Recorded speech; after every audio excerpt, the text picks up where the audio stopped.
Quentin, great to see you, sir. I appreciate it. And look, you deliver another love letter to the Western genre. Why do you love this genre so much? Oh, it's just a fun genre. I've always been a big fan of Westerns. And, and there's also an aspect about Westerns that I think ended up playing into our hand in a nice way on this movie, was the fact that I've always found, especially when you're talking about America per se, is the Western, even though it takes place 100 years in the past, they do a really good job, the Westerns do a really good job of explaining the decades in which they were made. I mean, if you look at when Westerns were probably the most popular in America, it was probably the 50s. And those Westerns spoke of an American exceptionalism, coming from America having just, as far as they were concerned, won World War II.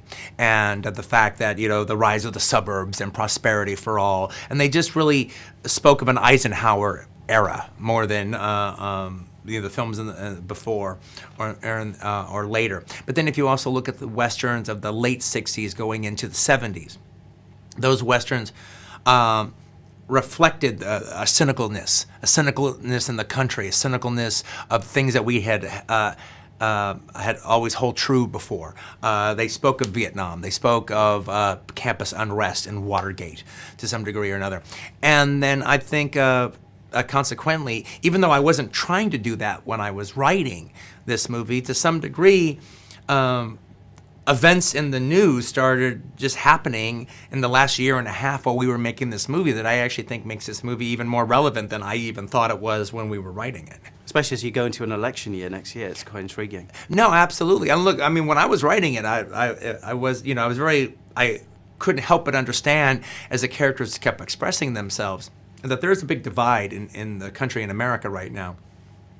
Probably the biggest divide since the Civil War. And that movie deals with this.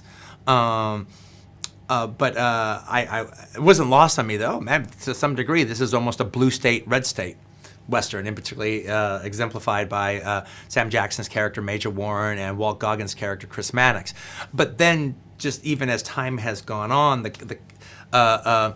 in some degree or another, the killings at the Mother Emanuel Church in South Carolina get somewhat addressed in this movie to one degree or another. The rebel flag controversy is addressed in this movie to some degree or another, and even the police killings are addressed in this movie to one degree or another. You have an astonishing cast as well, Quentin, of course. You're working with some of your favourite actors again. Yeah. What does Sam Jackson bring to your movies? Why do you relish working with him? Well, he's just a terrific actor, and people want to know why I work with Sam Jackson. I think you just watch this movie and it explains it as if the other ones didn't. But I do think that there is an aspect that Sam says my dialogue like no other. And and so does Christoph Waltz, but they're two different animals or two different sides of different beasts. But the thing is, Sam Jackson. The way he says my dialogue, and it's and I write in particularly well for him. I think it's a bit of a David Mamet, Joseph Mantegna situation, and there is an aspect to my dialogue that it's not poetry, but it's kind of poetic. All right, I'm not writing songs, but the dialogue is kind of musical. I'm not writing stand-up comedy, but there is a comedic rhythm to it, and Sam gets all those rhythms, and he turns it into the music it was always supposed to be. Quentin, we haven't got long, but we are now into that awards season. What do you feel, and how do you feel if this film is obviously nominated as part of awards season? Does that mean a lot to you still? Well, it's just a nice thing, You're being honored by your peers, and it happens at the end of the year, and they do their roundup of what they think the best movies of the year are, and yeah, it's really wonderful if you get corralled into that group, and there's a lot of parties that happen after that, and you just get to go to the party. You get to go to the show, and the show is a fun show, and if you win something, it's all the better.